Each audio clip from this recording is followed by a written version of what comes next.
Welcome. Today is the first session of our plot series, the second plot series, How Do I Plot a Novel, Memoir, and Screenplay? And this series is the plot book group. So what we decided to do was each month we'll have a new book selection, and what we're going to do is with that selection you'll have a month to sort of read it and work on it, and we'll use it to illustrate the concepts that were introduced in the first plot series. Because although I showed examples at the beginning of that series, they sort of tapered off as the series became more complex. So I thought I would reintroduce that concept of, taking a real book, allowing you to see what the author has done to create these elements that I had stressed in the first plot series are critical to creating a publishable novel, memoir, or screenplay.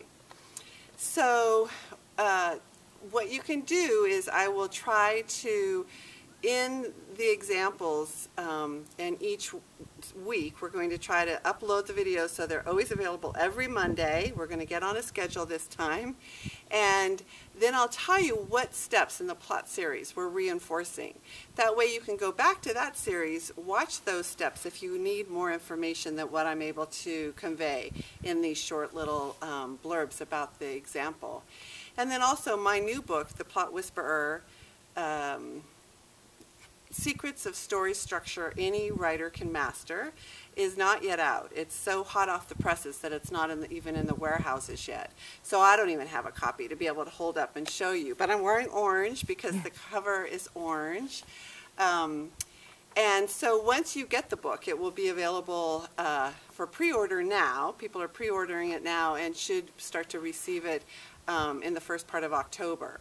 And then you can follow along with the book. I will tell you the exact chapter. You'll have a whole chapter of examples and all kinds of support to be able to follow along too if you need more information. So the selection we have for this month is Major Pettegrew's Last Stand. And this is a book that's by Helen Simonson, and it is her first novel. So I wanted you to see how a first novel can break out and find its legs in the marketplace and actually become a New York Times bestseller. It's a phenomenon that happens, and I think that if you could see what she's done with her story and try to implement that into your story, your chances will improve greatly. So for our first session, which will be up next Monday, I'd like you to, if you have read the book or are reading the book and have followed along on the first YouTube series, I want you yourself first to try to determine what is the cutoff of the page count for the beginning of the book example, Major Pettegrew's Last Stand, what is the middle section, and what is the end. So that's sort of your assignment for our first real session, which will be next Monday. And even if you don't have a chance to do that, just come and visit and we'll go over it in the session itself. So I am glad to be back and doing this again, and I'm glad you're following along, and we will see you next week. Thank you.